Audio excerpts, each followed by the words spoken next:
Bonjour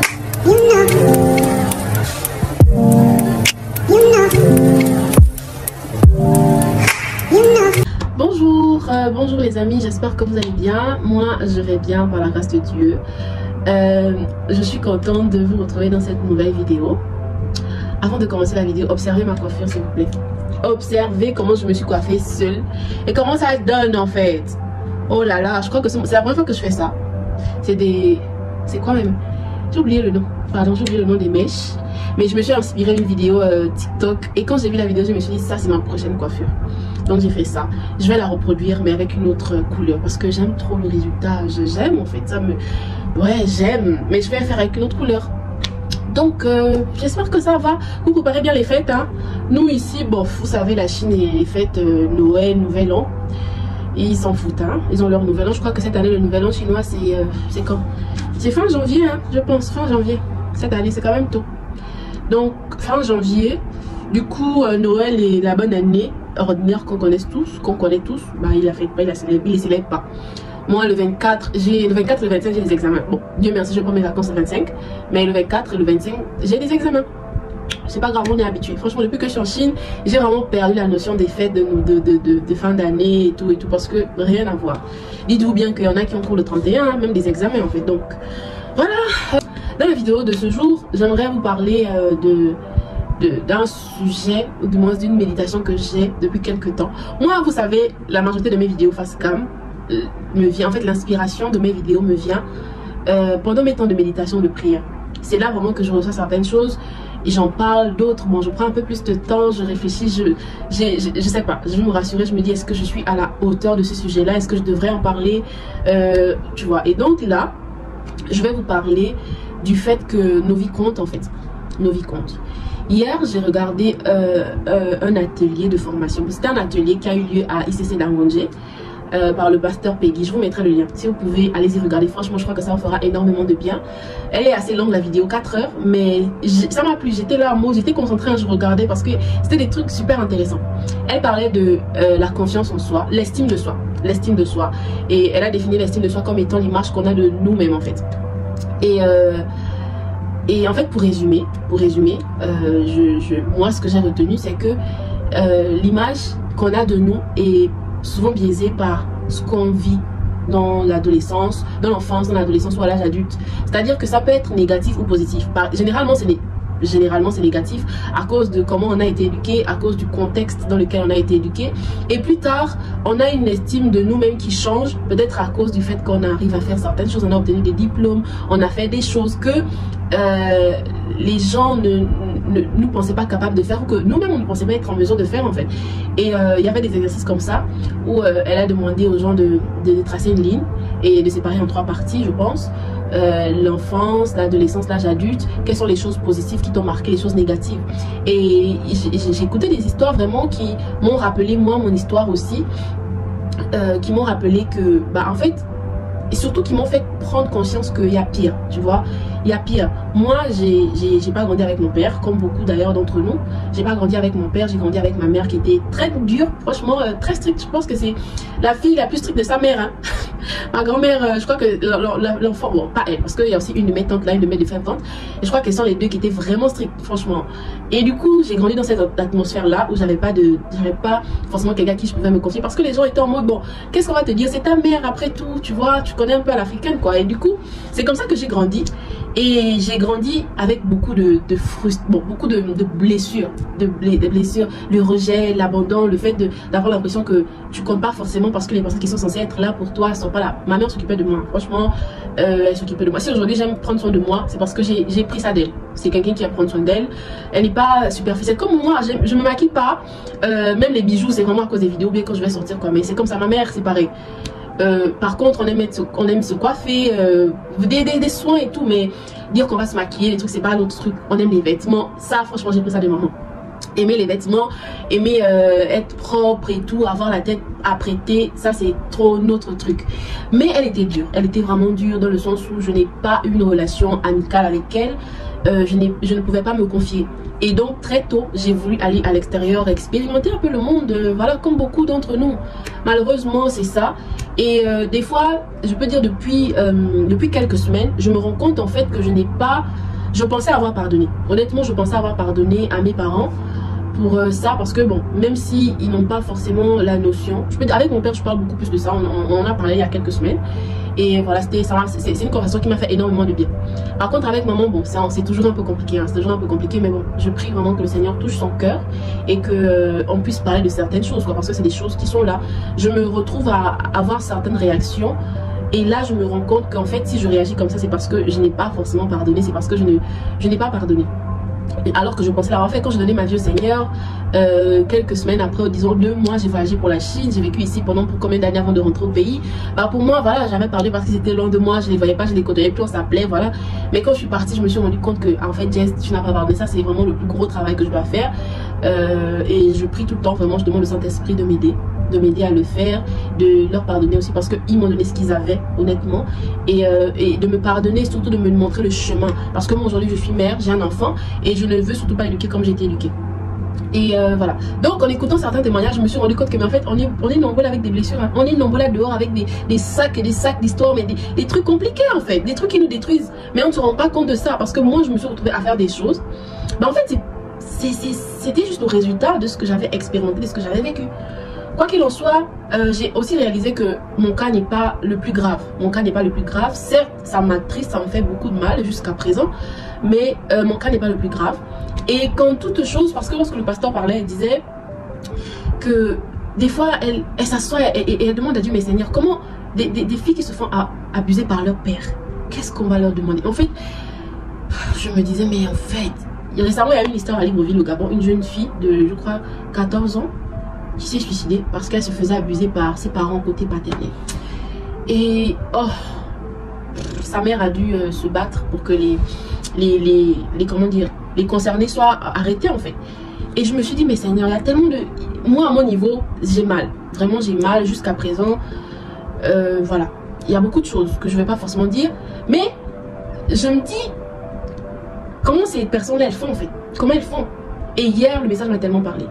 Et c'est pour ça que j'ai décidé de vous faire cette vidéo là. Nos vies comptent, peu importe ce qu'on a subi, peu importe ce par quoi on est passé en fait. C'est à dire que des fois tu t'assois, tu te dis Seigneur, la fille aussi elle doit te prier, en fait elle doit te chercher. Ah, sa vie là. C'est à dire que toi-même tu crois, tu sais que Dieu est là, il est présent, il existe en fait, tu as expérimenté sa présence. Mais tu te dis non, celle-là, si tu ne fais pas un miracle, je ne sais pas, parce que c'est qu'elle vit ou ce qu'elle a vécu, c'est compliqué. Mais malgré ça, le Seigneur nous connaît en fait. Le Seigneur nous connaît, le Seigneur nous aime. C'est dur à accepter parfois. Franchement, c'est dur à accepter de se dire que dans tout ce que je traversais, le Seigneur me connaissait. Dans tout ce que j'ai vécu, dans tout ce que j'ai subi, le Seigneur me connaissait. Il m'avait choisi. Il avait un regard sur moi, mais il a laissé que les choses se passent ainsi. Oui, c'est dur à accepter, c'est fou, mais c'est vrai en fait. Parce que même dans les choses les plus terribles qu'on puisse vivre ou subir, le Seigneur a un plan en fait. Le Seigneur a un plan. Le Seigneur a un projet. Le Seigneur a une vision. C'est pas à court terme. Ça ne nous concerne pas que nous en fait. Ça ne nous concerne pas que nous. Par exemple, l'histoire de Joyce Meyer. Elle a été abusée par son père pendant des années. Mais vous voyez comment aujourd'hui elle bénit le monde entier par ses enseignements. C'est quelque chose en fait. Donc, je veux que l'on puisse vraiment se rendre compte que nos vies comptent. Nos vies comptent. On a vécu des choses qui nous ont... traumatisés, déstabilisés, qui nous ont fait perdre confiance en nous. On a vécu des choses qui nous ont laissé croire qu'il faut faire pour se sentir spécial. Pour avoir confiance en soi, il faut avoir quelque chose, il faut faire ci, il faut être allé là-bas, il faut avoir fréquenté certaines personnes. Et justement hier dans la vidéo que j'ai regardée, elle disait que c'est ça qui nous trompe, parce que on se dit, j'ai été blessée dans mon enfance par l'absence de mon père, par beaucoup de choses et tout. Et en grandissant, je veux être. Et donc, il faut que je fasse. Il faut que je travaille là-bas. Il faut que je travaille bien à l'école, que j'ai mon permis, que j'ai un bon travail, que je fasse. Mais ces choses-là ne nous guérissent pas. ces choses-là ne nous guérissent pas en fait.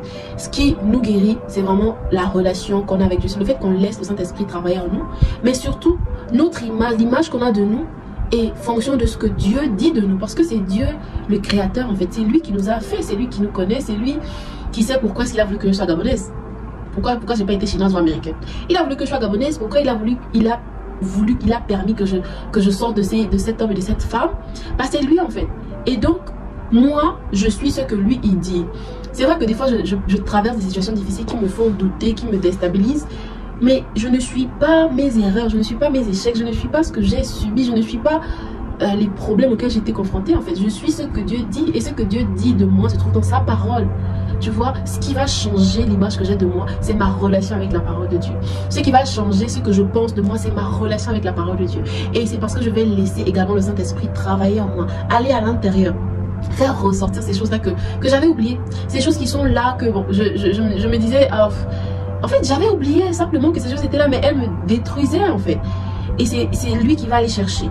On va faire un travail ensemble. Il va mettre à nu. Ça va faire mal. Je vais pleurer parce que je vais me rappeler ce que j'ai vécu. Je vais me rappeler comment j'ai été blessée à ce moment-là. Comment j'ai été frustrée. Comment à cause de ça, j'ai dû faire ça. Comment à cause de, j'ai dû aller vivre des choses. J'ai dû aller m'agripper à un homme qui ne me considérait pas, qui ne me valorisait pas. Alors que moi, je ne me valorisais pas. Je ne me connaissais même pas en fait.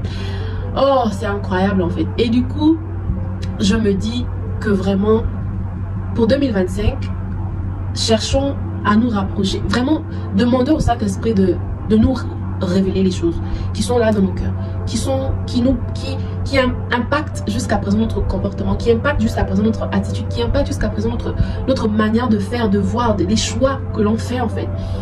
Que le Seigneur nous révèle vraiment l'état de nos cœurs, qui nous montre qu'on a subi des choses sur lesquelles on a genre comme mis un pagne en se disant bon voilà c'est passé, mais non, ce sont des choses qu'on a vécues, qu'on doit traiter, afin de faire différemment, afin de faire mieux.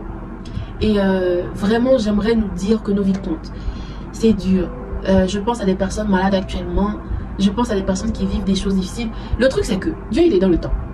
Le truc c'est que Dieu il n'est pas dans le temps en fait. Dieu il est demain il est, après-demain il est. C'est nous qui sommes préoccupés par le temps. Et en étant sur terre, on se dit, bah voilà, faut que je vive. On a une image, surtout avec les réseaux sociaux, de comment je veux vivre, de comment je veux que les choses se passent. Et donc, on se met une petite pression. Alors que le but ultime et final, c'est l'éternité. La vie qu'on mène sur la terre n'est rien comparé à l'éternité, tu vois. Et donc, moi, j'aimerais vraiment, je prie vraiment que le Seigneur nous fasse grâce de nous voir comme il nous voit. Qu'il nous fasse grâce de nous voir comme il nous voit. On ne peut pas être bon dans tout. On ne peut pas savoir tout faire. Mais il y a des choses qu'on sait faire. Et c'est pas parce qu'on ne sait pas faire certaines choses que les personnes qui savent faire ces choses-là peuvent nous déstabiliser mentalement en nous rappelant que nous sommes incapables de faire ces choses. Je ne sais pas si vous captez. C'est vraiment ça. Nous sommes uniques. Je suis unique. Moi, je suis unique. Voilà. Je suis comme je suis. Il y a des choses que je fais plus facilement. Il y en a d'autres que j'arrive pas à faire. Mais c'est pas pour autant que je vais me sous-estimer en fait. Et quand cette nouvelle année, que ce soit l'un de nos points de prière.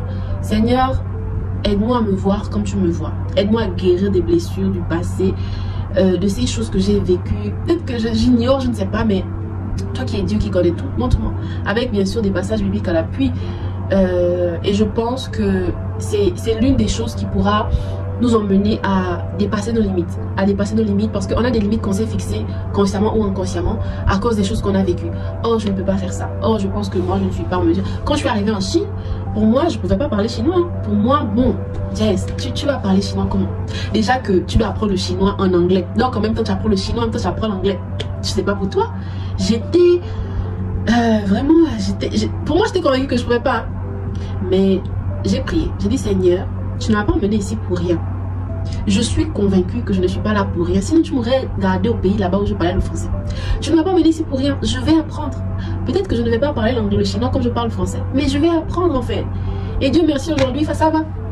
Je ne suis pas chinoise, mais j'arrive à converser avec des Chinois. J'arrive à comprendre certaines choses. Je ne suis pas perdue. Voilà. Donc, faisons confiance à Dieu. Vraiment, le Seigneur est merveilleux, il est bon. Vraiment, ce que je vis actuellement, je médite actuellement sur les traumas, sur ce que j'ai vécu. Et c'est des choses que j'ai voulu répéter en fait. Je vous ferai une autre vidéo là-dessus. C'est-à-dire que quand moi je suis venue en Chine, j'ai laissé mon fils qui avait à peine 1 an et demi, c'est-à-dire que j'ai voyagé le 16 octobre, lui son anniversaire c'est le 24, donc j'ai laissé, il devait prendre 2 ans le 24. Quand je suis arrivée ici, bah pour moi, voilà, on me parlait de mon fils, bon, l'enfant a ci, l'enfant a ça, ok, mais bon, il est avec sa grand-mère, son père est là-bas. J'avais pas conscience que Medjay, c'est ton enfant, c'est ton enfant qui est sorti de toi, c'est ton enfant, il n'a rien demandé. Comment tu peux être... Je n'étais pas négligente, mais je n'étais pas forcément investie comme je le suis actuellement, ou voilà, je sais pas. Et je me suis rendu compte que, mais en fait, on ne donne que ce qu'on a. Ce que je reproduisais, c'est ce que j'avais à l'intérieur de moi, en fait. C'est fou, mais wow, je rends grâce à Dieu parce que je me dis, mais c'est pas possible. C'est pas possible, en fait. Mon fils n'a rien demandé. Je ne peux pas lui servir des choses qui vont l'affecter négativement demain, comme moi j'ai été affectée en fait à cause des choses que j'ai subies. Anyway, je voulais pas faire ça très long. Là je vois déjà 18 minutes. J'espère qu'au montage ça va diminuer un peu. Prenez soin de vous, travaillons sur nous, demandons vraiment au Seigneur de nous révéler, de nous aider, parce que soyez-en sûrs, tant que tu ne guéris pas des choses qui t'ont fait énormément de mal, tu auras tendance à les reproduire de manière inconsciente ou pas. Donc je vous fais plein de bisous et on se retrouve très prochainement pour une autre vidéo. Avant de couper la vidéo, je voulais vous montrer mes ongles et mes bagues. Oh là là, oh là là, oh là là. En fait, je suis en train de tester des bagues. Je suis en train de les tester. Franchement, j'aime. En fait, avec mes ongles. Oh, oh là là. Oh, tu me parles. En fait. Mais attends. Mais... Ok, qu'est-ce que tu veux? Qu'est-ce que je peux faire pour toi? Bye les amis.